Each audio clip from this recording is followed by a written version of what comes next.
अनुकूल पर्यावरणामुळे पृथ्वीवर सजीवसृष्टी निर्माण झाली.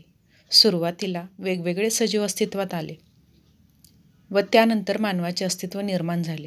मानवाचे पृथ्वीवरील अस्तित्व हे 3 दशलक्ष वर्षापूर्वीचे आहे. हे आपण पहिल्या प्रकरणामध्ये पाहिले. काळाच्या ओघात मानवी समाजाची उत्क्रांती होत गेली. रानटी अवस्थेपासून ते आजच्या आधुनिक अवस्थेतील मानव त्यातूनच घडला आहे. शेतीचा शोध मानवाच्या उत्क्रांतीला गती देणारा ठरला. संशोधन, औद्योगिक क्रांती, आधुनिकीकरण, नागरी क्रांती, तंत्रज्ञानातील क्रांती अशा विविध टप्प्यातून मानवी समाजाची जडणघडण झाली. त्याचवेळी त्यातून निर्माण झालेल्या विविध घटकांनी पर्यावरणात नको तेवढी ढवळाढवळ केली. या घटकांमुळे सर्वत्र प्रदूषणाचा प्रश्न उभा ठाकला. आपल्यापैकी प्रत्येकजण कळत नकळत कोणत्या ना कोणत्या प्रदूषणाला कारणीभूत होत असतो. त्यामुळे निसर्ग व पर्यावरणाबद्दल आस्था असणाऱ्या सर्वांना प्रदूषणासंबंधीची तपशीलवार माहिती असणे जरुरीचे आहे. त्यानुसार आज आपण आपले दुसरे प्रकरण म्हणजेच पर्यावरणीय प्रदूषण सुरू करणार आहोत. त्यामध्ये विविध प्रदूषण प्रकारांमधील आज आपण वायू प्रदूषणाविषयी जाणून घेणार आहोत. विद्यार्थी मित्रांनो, प्रदूषण निर्माण करणाऱ्या घटकांना प्रदूषके असे म्हणतात. मग वायू प्रदूषण म्हणजे काय? तर सभोवतालच्या हवेतील वायूंचे संतुलन बिघडल्यास किंवा वायूंचे प्रमाण आवश्यकतेपेक्षा जास्त किंवा कमी झाल्यास वायू अथवा हवेचे प्रदूषण झाले असे म्हणता येईल. वातावरणात मोठ्या प्रमाणात प्रदूषके उत्सर्जित केल्यास हवेची गुणवत्ता ढासळते व त्यामुळे सर्व सजीवसृष्टीला तसेच निर्जीव घटकांना देखील धोका पोहोचू शकतो. तेव्हा वायू प्रदूषणास कारणीभूत ठरणारी वायू प्रदूषके कोणती आहेत याविषयी आपण जाणून घेऊया. त्यामध्ये अतिसूक्ष्म कण, विषारी वायू, धातू, औद्योगिक प्रदूषके, कृषी प्रदूषके, फोटोकेमिकल प्रदूषके व किरणोत्सारी प्रदूषके यांचा समावेश होतो. आता या वायू प्रदूषकांविषयी आपण सविस्तरपणे जाणून घेऊया. यामधील पहिला जो आहे अतिसूक्ष्म प्रदूषके, यालाच पार्टिक्युलेट मॅटर असं म्हणतात. यामध्ये काजळी, धूळ यांचा समावेश होतो. त्याच पद्धतीनं पॉयझनस गॅसेस म्हणजेच विषारी वायू, यामध्ये सर्वप्रथम carbon monoxide, nitrous oxide, sulphur oxides, halogens आणि संप्लवित सेंद्रिय संयुगे म्हणजे व्होलाटाईल संयुगांचा या ठिकाणी समावेश होत असतो की जे मानवी आरोग्याच्या दृष्टीने खूप घातक असतात.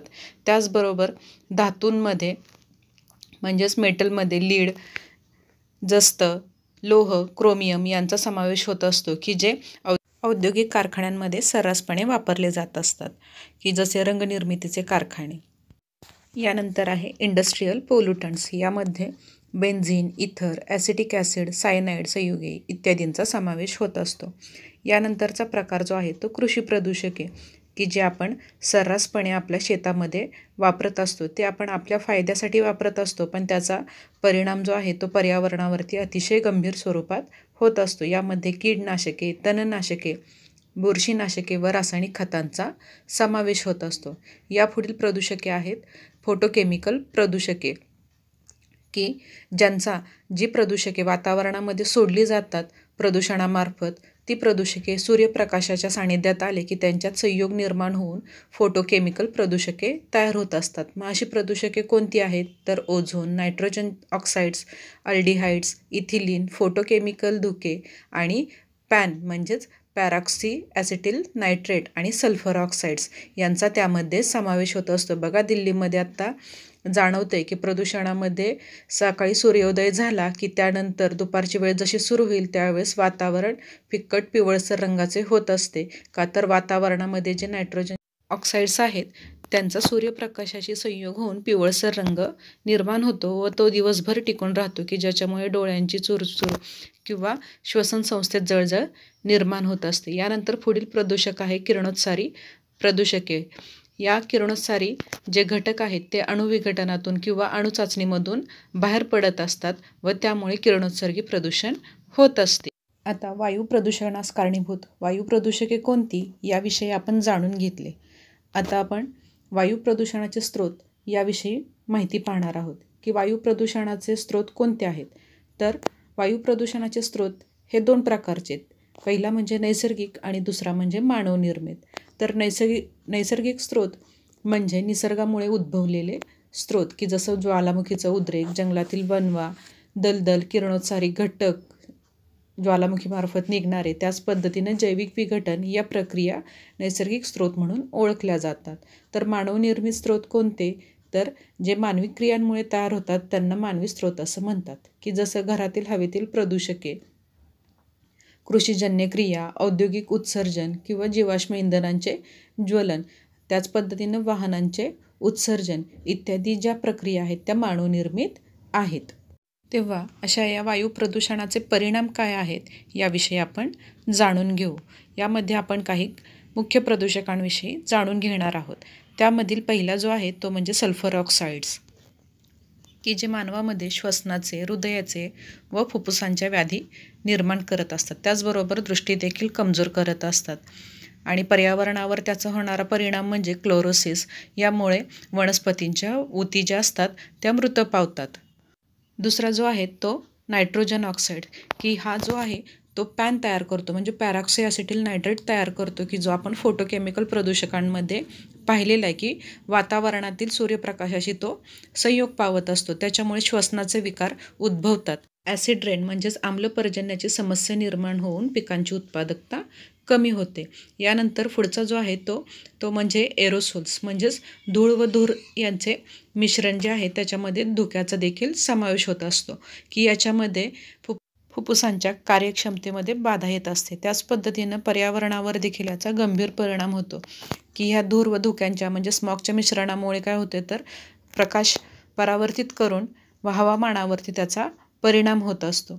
यानंतर पुढील आहे तो म्हणजे कणपदार्थ, म्हणजेच पार्टिक्युलेट मॅटर, की याच्यामध्ये 2 प्रकार आहेत. पार्टिक्युलेट मॅटर 2.5 मायक्रोमीटर व पार्टिक्युलेट मॅटर 10 मायक्रोमीटर, की ज्याच्यामध्ये श्वसन संस्थेचे विकार, त्याच पद्धतीनं दमा, फुफ्फुसांचा दाह, त्याच पद्धतीने हृदयविकाराचा झटका, हाडांचे विकार, कॅन्सर, जड धातूंमुळे होणारे विषारीकरण यांचा समावेश होत असतो. म्हणजे हे जे कणपदार्थ आहेत ते अतिशय घातक असतात. त्याच्यामुळे पर्यावरणावरती देखील परिणाम होत असतो, की जसं पानांवरती काळा थर जमा होत असतो किंवा काजळी जमा होणे. यानंतर पुढील जो आहे तो म्हणजे कार्बन मोनॉक्साईड, की अतिशय विषारी वायू, की ज्याच्यामुळे रक्ताची ऑक्सिजन वहन क्षमता जी आहे ती कमी होते व त्याच्यामुळे हृदयाचे किंवा ब्लड सर्क्युलेशनशी रिलेटेड जे आहेत ते आजार त्याच्यामध्ये उद्भवत असतात. आणि हे जे विकार आहेत ते साधारणतः नवजात बालके, गरोदर स्त्रिया आणि वृद्ध यांना त्याचा जास्त धोका होत असतो. आणि ह्या कार्बन मोनॉक्साईडमुळेच काय झालेलं आहे तर जागतिक तापमान वाढ झालेली आहे. यानंतर पुढील प्रदूषक आहे ओझोन, की तापांबरामधील ओझोनमुळे श्वसनसंस्थेचे विकार, त्याच पद्धतीने घशाचे त्रास, दमा, फुफ्फुसांचे आजार व छातीत दुखणे यांसारख्या समस्या निर्माण होतात. ॲक्च्युली ओझोनची जागा आहे स्थितांबरात म्हणजे स्ट्रॅटोस्फिअरमध्ये, पण ट्रोपोस्फिअरमधील अस्तित्वामुळे हे सर्व परिणाम उद्भवत असतात. याचाच वनस्पतींवर देखील विपरीत परिणाम होत असतो, की याच्यामध्ये पॅरॉक्सी ॲसिटिल नायट्रेट तयार करण्यास मदत होते आणि ग्रीनहाऊस गॅसेसप्रमाणे कार्यरत होते. यानंतर पुढील प्रकार जो आहे तो म्हणजे शिसे, की याचा जो आहे तो ब्लड सर्क्युलेशन आणि नर्वस सिस्टीमवरती याचा परिणाम होत असतो. आणि वाहनांच्या धुरामुळे देखील वातावरणामध्ये शिशाचं प्रमाण हे वाढत असतं. यानंतर पुढील प्रकार जो आहे तो म्हणजे अमोनिया, की ज्याच्यामुळे डोळ्यांची जळजळ होते. त्याच पद्धतीनं नाक, घसा व श्वसनमार्ग यांची जळजळ होत असते. आणि अमोनियाच्या दीर्घकालीन प्रभावाने अंधत्वसुद्धा येऊ शकते. त्याच पद्धतीनं फुफ्फुसांना इजा होऊन मृत्यूचा देखील धोका असतो. आणि या अमोनियामुळे जलचरांवर म्हणजे जलसृष्टीवरती देखील याचा परिणाम होत असतो. अशा पद्धतीने आज आपण वायू प्रदूषणास कारणीभूत ठरणारी काही मुख्य प्रदूषके व त्यांचे मानवी आरोग्यावर पर्यायाने पर्यावरणावरती देखील कोणते परिणाम होतात याविषयी आपण सविस्तर माहिती घेतली. पण वायू प्रदूषण होत आहे किंवा हवेची गुणवत्ता घसरली आहे हे कशाच्या निकषावरून ठरत असते तर ते म्हणजे हवेचे गुणवत्ता निर्देशांकावरून आपणाला कळत असते की हवेची गुणवत्ता कशी आहे. तर हवेची गुणवत्ता माहिती जनतेला सांगण्यासाठी शासनातर्फे केला जातो. जसा हा निर्देशांक वाढतो तसा सार्वजनिक आरोग्याचा धोका देखील वाढत असतो. तेव्हा आता आपण हवेच्या गुणवत्तेच्या निर्देशांकाविषयी जाणून घेऊ, की याच्यामध्ये हवेच्या गुणवत्तेच्या निर्देशांकाचे काही मूल्य असते आणि त्याचे आरोग्याच्या दृष्टिकोनातून विचार केला जातो की जेव्हा मूल्य हे 0 ते 50च्या दरम्यान असते तेव्हा ते चांगले असते. त्याच पद्धतीने जेव्हा ते 51 ते 100च्या दरम्यान असते तेव्हा समाधानकारक असते. पण जसे ते 101 ते 200पर्यंत जाते तेव्हा ते मध्यम प्रदूषित होते आणि 201 पासून 300 ते खराब दर्जा दाखवते आणि 301 पासून 400पर्यंत ते अगदी खराब आणि 401 पासून 500पर्यंत तर तीव्र प्रदूषित वातावरण ते दर्शवत असते. की आत्तासुद्धा आपण हवेच्या प्रदूषणामध्ये आघाडीवर असलेल्या शहरांची माहिती बघत असतो तेव्हा हेच हवेचे गुणवत्तेचे निर्देशांक तिथं लागू केले जातात की जेणेकरून कोणत्या शहरामध्ये हवेचं मूल्य जे आहे, निर्देशांक मूल्य जे आहे ते सर्वात जास्त आहे, त्यानुसार वायू प्रदूषणामध्ये ते शहर सर्वात जास्त प्रदूषित आहे असे नोंदवले जाते.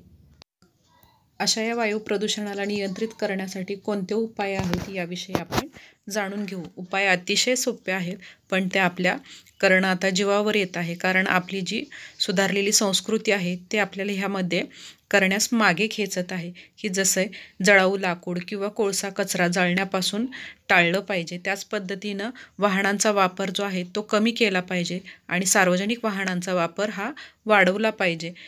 त्याचबरोबर कारखान्यातून जो बाहेर पडणारा धूर आहे, त्यांच्या धुरांड्या ज्या आहेत त्यांची उंची वाढवावी की जेणेकरून भूतलावरील प्रदूषण हे कमी होईल. त्याच पद्धतीनं वातावरण शुद्ध ठेवण्यासाठी वृक्षारोपण करावे की जेणेकरून वातावरणातील प्रदूषित वायू जो आहे तो झाडे शोषून घेतात व त्यांच्या पानावरती हवेतील तरंगते कणसुद्धा चिकटतात.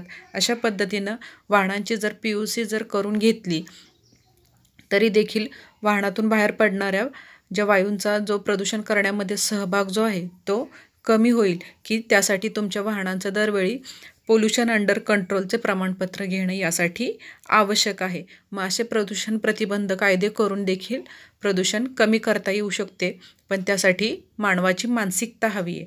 हवा प्रदूषण नियंत्रित करण्यासाठी शासनाने देखील काही पावले उचलली आहेत, त्याविषयी आपण जाणून घेऊया.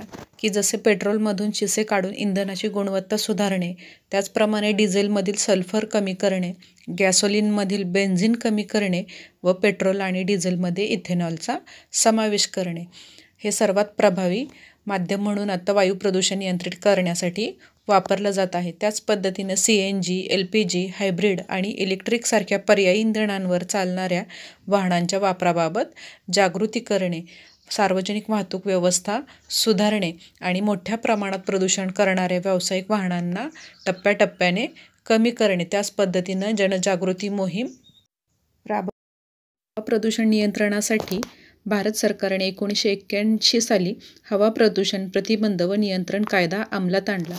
की ज्यायोगे या कायद्यान्वये उद्योग व कारखान्यातून उत्सर्जनाचे नियंत्रण केले जाते व त्यामुळे उत्सर्जन हानिकारक पातळीच्या खाली ठेवले जाते. या कायद्यात अशी तरतूद आहे की ज्याद्वारे प्रदूषण नियंत्रण मंडळाने प्रदूषण करणाऱ्या औद्योगिक उपक्रम करण्यास परवानगी नसलेले काही भाग चिन्हांकित करू शकतात. त्याच पद्धतीनं या कायद्यांचे जर उल्लंघन केले तर त्याबद्दल फौजदारी खटल्यांना त्या व्यक्तीला किंवा त्या व्यावसायिकाला तोंड द्यावे लागते. त्याचबरोबर भारत सरकारने सफर म्हणजेच system of air quality weather forecasting and research या नावाचा एक मोठा राष्ट्रीय प्रकल्प भारत सरकारने सुरू केलेला आहे. यामध्ये मोठ्या महानगरांमधील हवेच्या गुणवत्तेची स्थलाविशिष्ट माहिती ज्या त्यावेळेस पुरवण्यासाठी हा प्रकल्प आहे. तर हा प्रकल्प कुठे आहे तर पुणे, अहमदाबाद, दिल्ली, मुंबई या 4 शहरांमध्ये स्थापित केलेला आहे. या प्रणालीमुळे सर्वसामान्य लोकांमध्ये हवामानाशी निगडीत घटनांबद्दल जागरूकता वाढली आहे व त्या सफर या प्रकल्पाचा हा फायदा झालेला आहे. आणि हा प्रकल्प सुरू होण्यापूर्वी हवेच्या गुणवत्तेची स्थिती जाणून घेण्याचा कोणताही मार्ग उपलब्ध नव्हता. तेव्हा विद्यार्थी मित्रांनो, हवा प्रदूषण टाळण्यासाठी आपण आपला हातभार निश्चितच लावू शकतो. की ज्या समोरच्या तक्त्यामध्ये दिलेल्या गोष्टी आहेत की हे करा अथवा हे करू नका, त्या सदराखाली दिलेल्या ज्या गोष्टी आहेत त्या आपण निश्चितपणे करून प्रदूषण टाळण्यामध्ये आपला हातभार वाढवू शकतो. तर या गोष्टींचं आपण अवश्य पालन करा. धन्यवाद.